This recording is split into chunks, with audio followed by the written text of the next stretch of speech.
And we have a guest in the studio. He is the friend. In fact, he's a family friend, I must say. Yes, he's a friend guest. Of High Impact TV. Yes, he's a guest on Tea or Coffee. His name is Samson Egboms, and he is a public speaker. Thank you so much for joining us this morning. Nice to be here today. The first question I'd like to ask you is, what exactly is reading culture? Okay, so before I define what the reading culture is, there's this word that I've heard from one of my my mentors, and he said that, show me a man who does not read, and I will show you a man who will never go forward. So the reading culture is about seeking knowledge. It's about trying to master a subject matter, so that you can gain more knowledge and know more about that subject itself. So it's majorly about studying and getting knowledge, making a research to know something. Necessarily not school. Yes. School. Okay. Okay, so now that we have established that, how would you describe the reading culture of Nigerians generally? The reading culture of Nigeria, to me, is not impressive. I'll tell you why. Some days ago, I think it's some weeks ago, something happened at the ShopRite thing, where they said that people came in, they took a lot of things, but they left books on the shelf. Oh, yeah, I heard that. I thought that was a joke. I heard that. I actually thought that was a joke. They left books on the shelf because thieves do not read. That was what somebody said, thieves do not read. The reading culture in Nigeria is not impressive because, students like to read only for exams.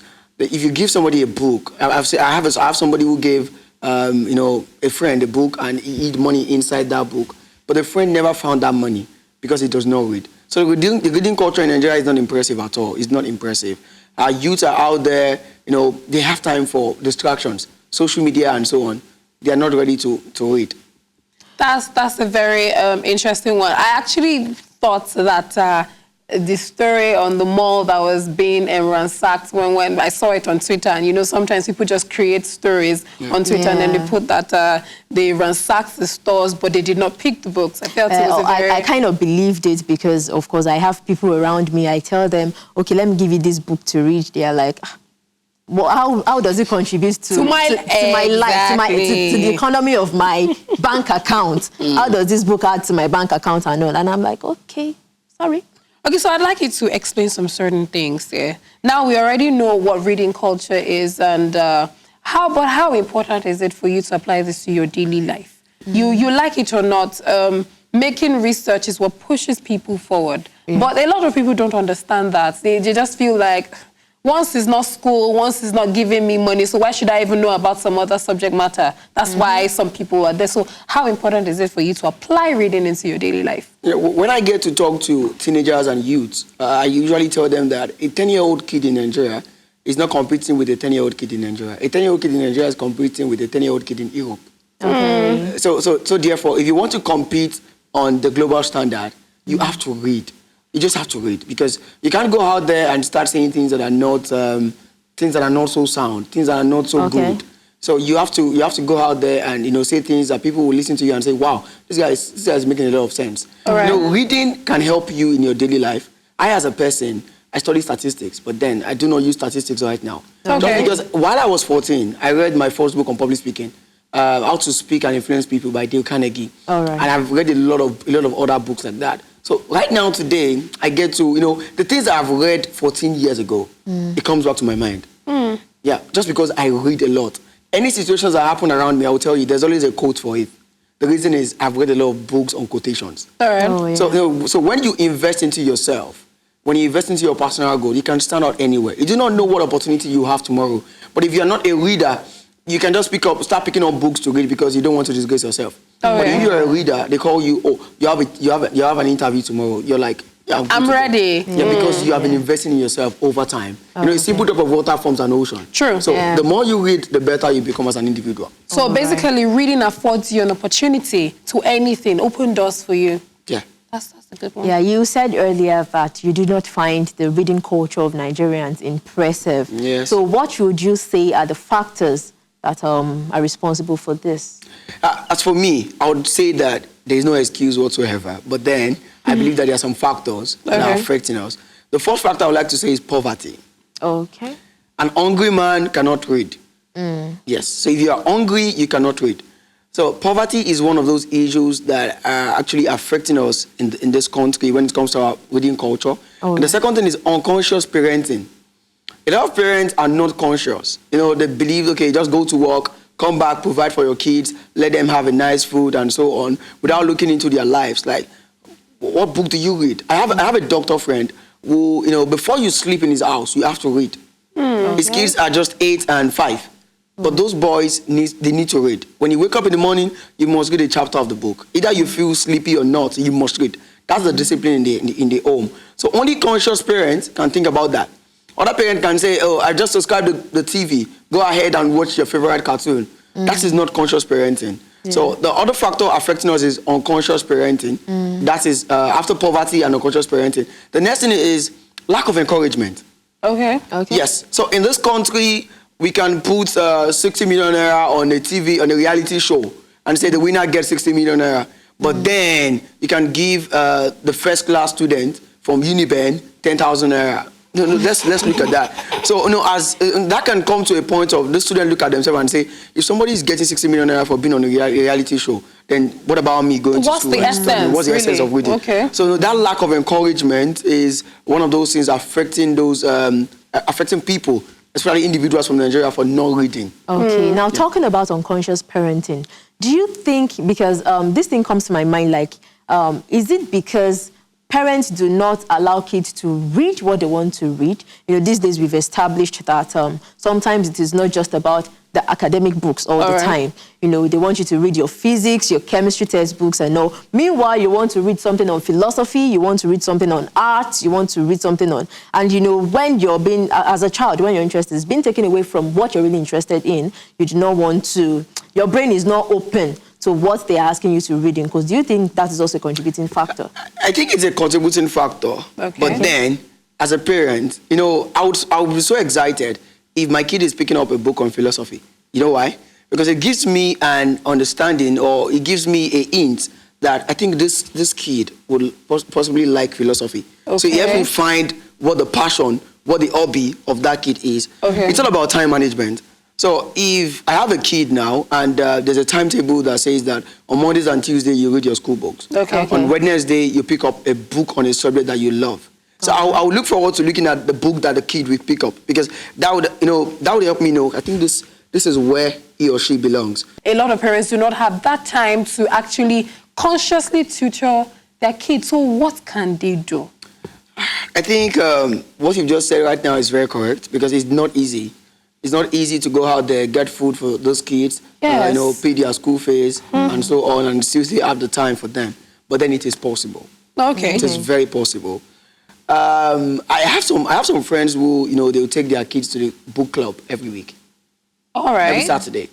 So there are book clubs around where you take your kids to, and they go out there, they learn. Oh, yeah. So I think that parents do not have any excuse, no matter how busy you are.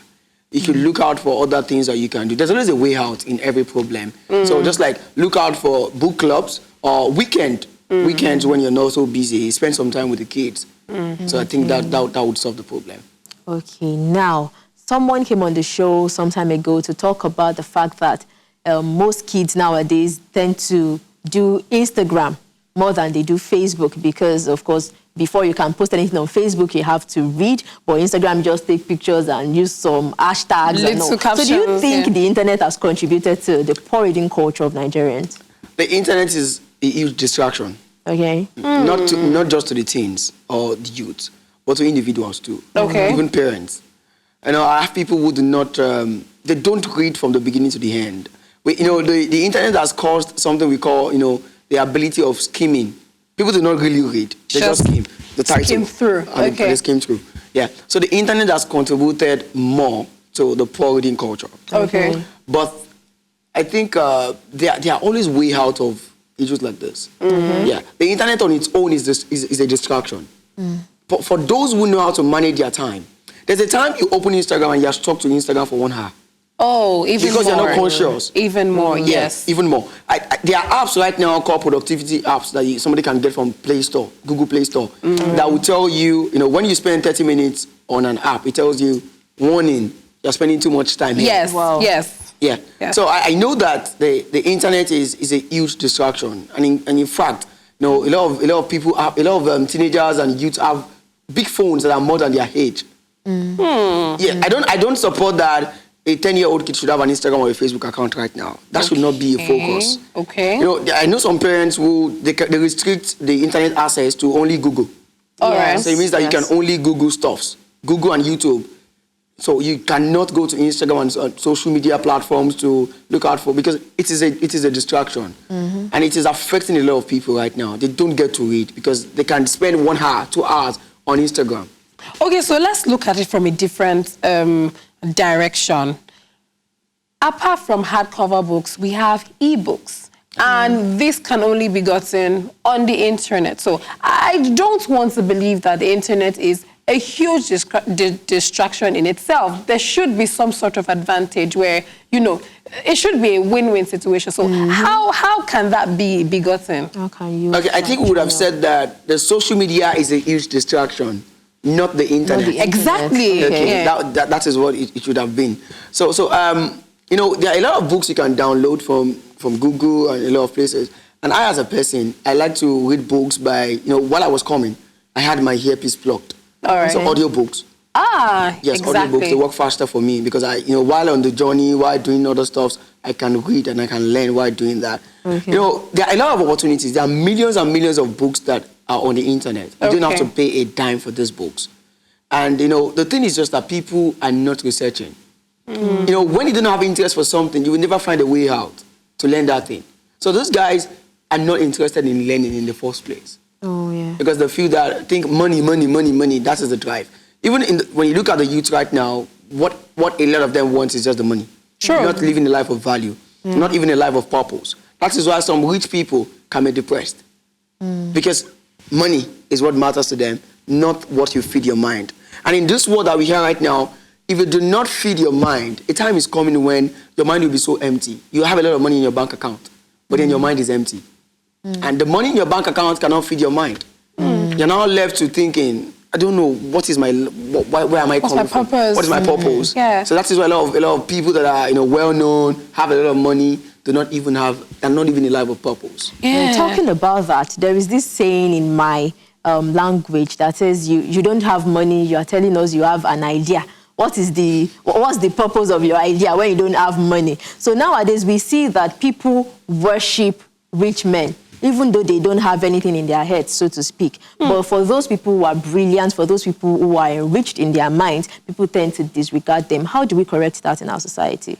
I think this thing you just said right now is really affecting us, because our mindset is on money. Our mindset is not on value or creating value for other people. So before we can get to that point, then it has to come from information. All right. Yeah. Because we have to be informed to say, okay, I think this is the right thing to do, this is the wrong thing. Okay. Yeah.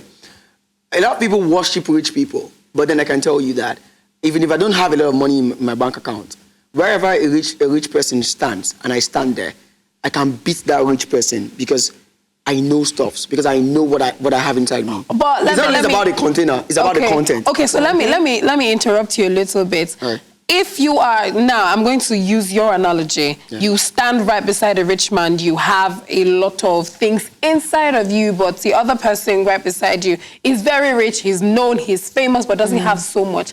To people, what would it matter? Because they say when a rich man is speaking, every other person listens. Yeah, especially judging from the fact that these days, when you come to talk to people about enriching your mind, talking about success, they're like, okay, do you have must a car? have money, do you have exactly. So if you don't even have yacht? those things in the first place, people would probably not listen. But success is not about material things. So if somebody says, are you successful? Do you have a Range Rover? Do you have a duplex?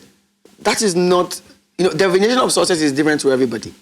My own definition of success is different from your own definition of success. Mine is to make impact in the lives of people. All right. Who can remember me even while I'm gone. A rich man has the money, but while they are gone, what do people say about them? So it's not about giving people money. It's about writing your names on the acts of people. There are some people that for the next 50 years, they'll be remembered. Somebody died recently. His name is Gary Albert. All right. He's a marketer. And a lot of people say, Gary Albert changed my life, changed my life. Even people that have not seen him before, or I've not even met him, they say it changed my life. That is what matters. Around the globe, people celebrate him for changing their lives. So I would like to say that Success is not about material things. So we need to change our perspective of success, All right. or of wealth. All right. It has to be about making impact. That's a very good one. But before I let you go, I'd like if you could give 1 or 2 things, words of advice to people out there and how important reading is. Okay, so there's this word from Nelson Mandela where he said that education is the greatest weapon to kick out of poverty. So it means that if a nation wants its people to move out of poverty, that nation needs to give them information. So anybody out there who wants to be relevant, because the world is moving faster. So if the world is moving and you're still static, then there are a lot of damages for you. So right now, education is the way out. So you just have to invest in yourself, because investing in yourself, pouring your pulse into your head is not bad. Material things will fade away, but whatever you know, you know. Yes. If they take everything away from you, your wristwatch, your shoes, your cars, you still have that knowledge, and you can stand out anywhere you find yourself. You do not know what opportunity will come out tomorrow. Hello there. Did you just enjoy that beautiful video? Don't worry, we have more for you. All you have to do is click on the subscribe button and ring that little bell for more notifications. Tea or coffee will be served for you. When you invest into your personal goal, you can stand out anywhere. You do not know what opportunity you have tomorrow.